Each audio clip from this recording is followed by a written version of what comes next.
Hello and welcome to NewsX. I'm Sambhav Sharma and I'm joined by Tenzin Lekshay, official spokesperson of Central Tibetan Administration Dharmshala, to talk in detail about Dalai Lama's 14th Dalai Lama's assurance about the reincarnation.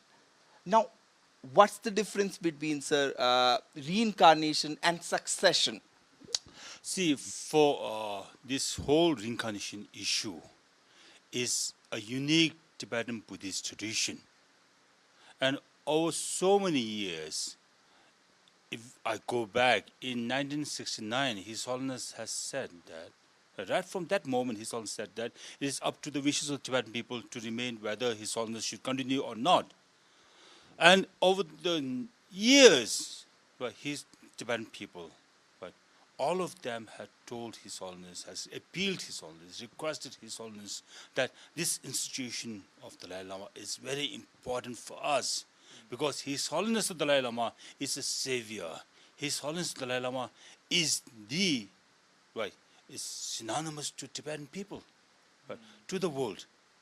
His Holiness the Dalai Lama, being a manifestation of Lord compassion, our Lokitashvara, is the guardian of Tibetan people. We have, since from the evolution, there is a bond and connection with the Dalai Lama. So therefore, all through the time, the Tibetan people have requested His Holiness that this institution should continue. And in 2011, His Holiness has made a statement in September 24th that it's up to the Tibetan people again that this institution should remain or not. And over the last 14 years, there were so many requests coming from the Tibetan people, through different conferences, through different meetings, through individuals, any other occasions they have requested His Holiness that this institution should remain. Now, it is not just the Tibetan people, the people from Himalayan regions, Mongolia, Russian federations, even from the Chinese people from China. They have requested His Holiness that this institution should remain.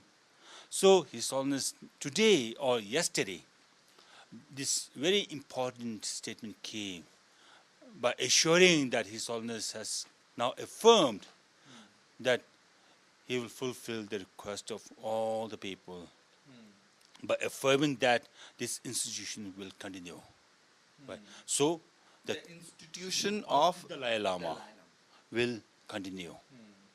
Now, there is this assurance. Earlier, there was no assurance. Now we have that assurance. Now, for us, now the most important thing what we have right now is now the 90th birthday of His Holiness, the 14th great Dalai Lama, is approaching. 2 days from now, all are in jubilant, all are in celebration mood, everywhere, not just in Dharamsala, but all over the world. People are celebrating His birthday. And for us, He is the living. He is the present. Not just present, omnipresent. Being loved by millions of people. Even the Chinese. So you elaborated things in detail about Dalai Lama's assurance of reincarnation. Now, the question is, why it's not called succession? Why it's called reincarnation? So that's what I'm saying, because reincarnation is the Buddhist tradition, a unique Tibetan Buddhist tradition, where somebody, the living, when he got passed away, then a young one will be reincarnated. A boy or someone will be reincarnated. A new one will be reincarnated. So right now we have the 14th Dalai Lama at present. We have already had the 14th one. And right now we don't have to, at this point of time, I think that we don't have to talk about the 15th. When the 14th is so gracious, 14 is all right. He's there for us, not just for the Tibetans, but contributing to the millions, spreading love and compassion and peace and equality and justice. When the present is here, being so vibrant, why should we be hurry? Absolutely. In the process of this, because we have the affirmations by His Holiness that the Dalai Lama will continue, the institution will continue. So let's be rejoiced that this present Dalai Lama's voice and wisdom and his message will flow all over the world. Right.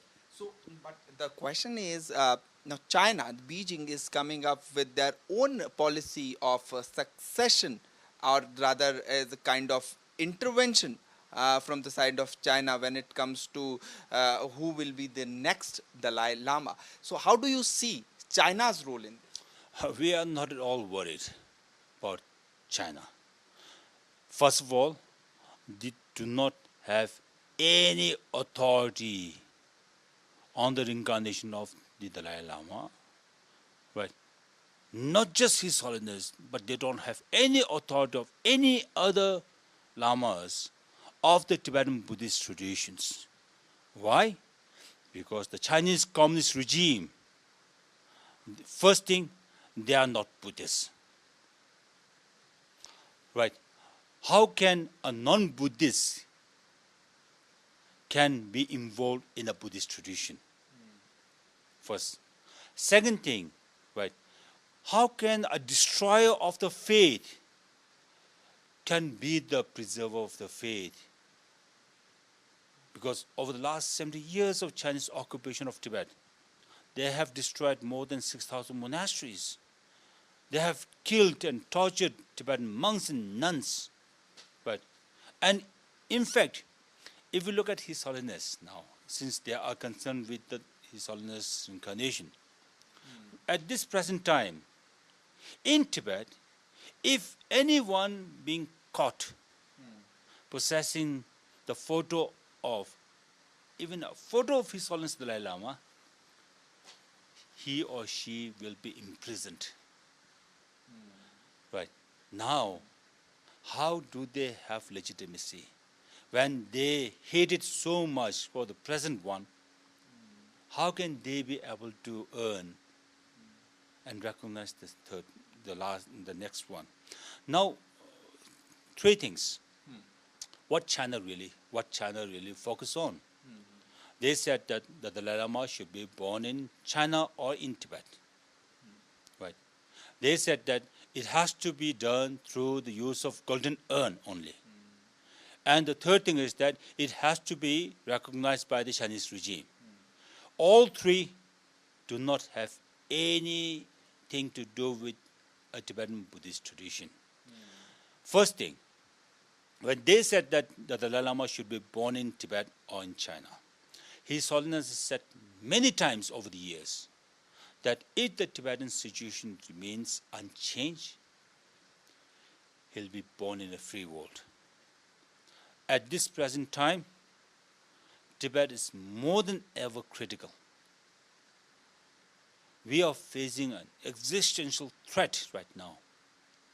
So, An existential threat you're talking about. to our culture, to our identity.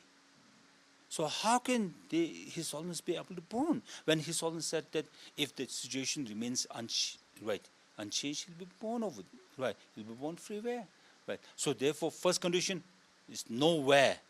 Now, second condition, they said that through traditions, there's only where that is the use of golden urn, which China has been emphasizing, even now. Now, golden urn, right? As per the record, which has been manipulated somewhere, has said that, okay, it was since 1792. The institution of the Dalai Lama goes beyond that.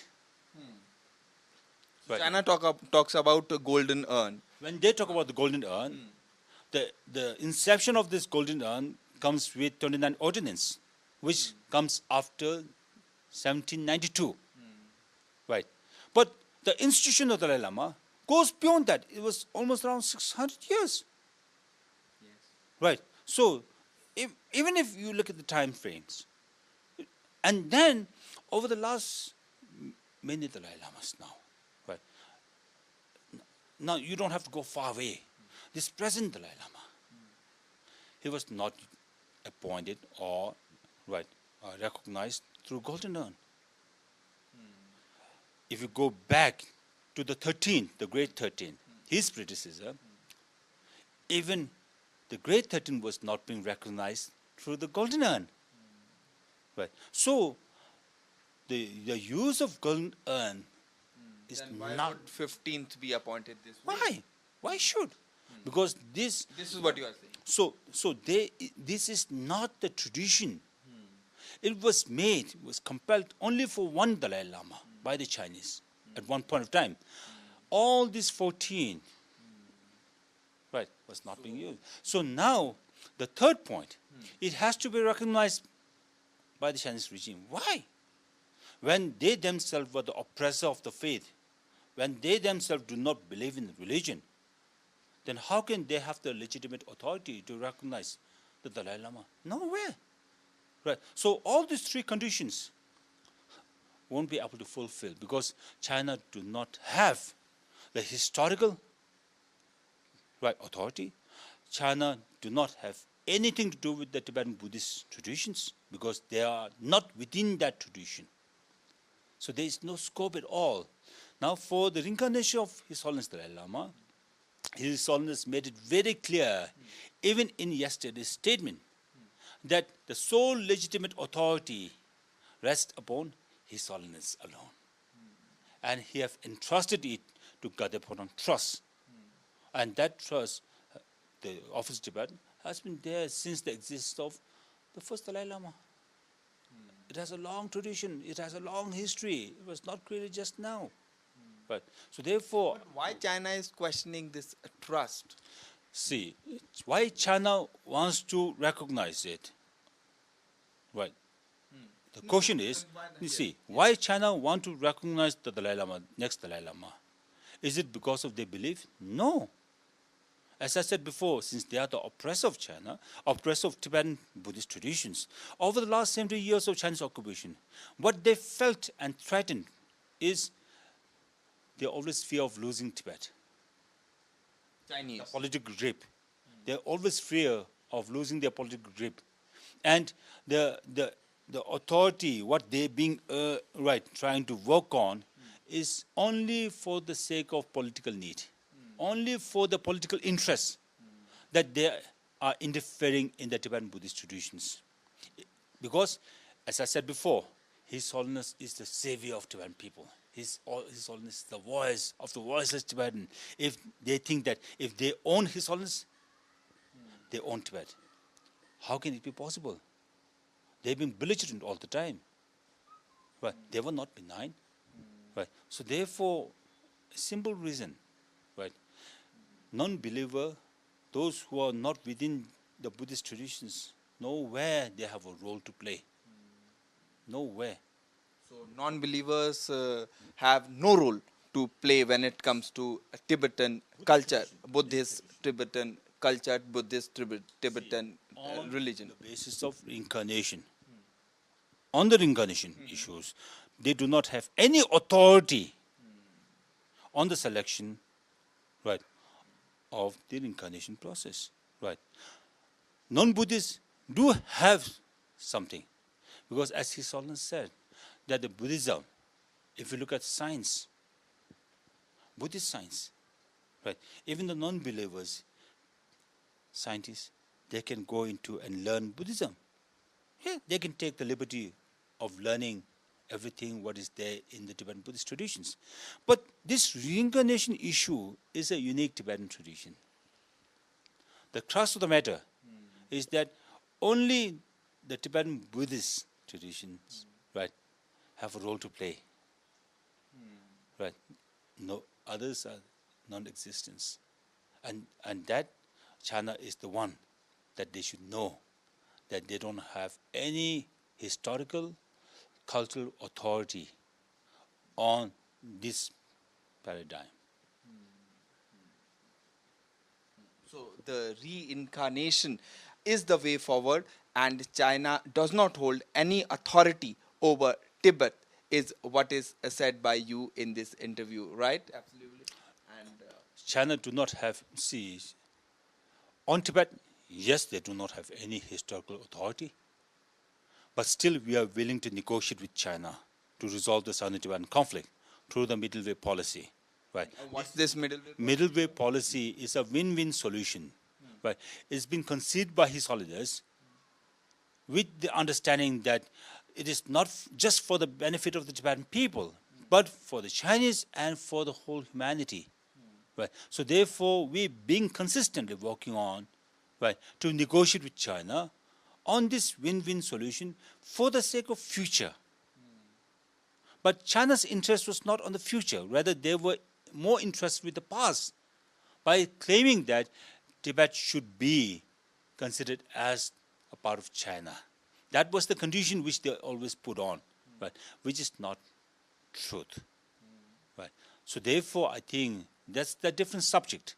But somehow on the reincarnation issue, yes, they do not have any authority, no matter what they do. They do not have any authority, and people of the world will not even respect and follow what China do if they interfere in the Tibetan Buddhist tradition of reincarnation.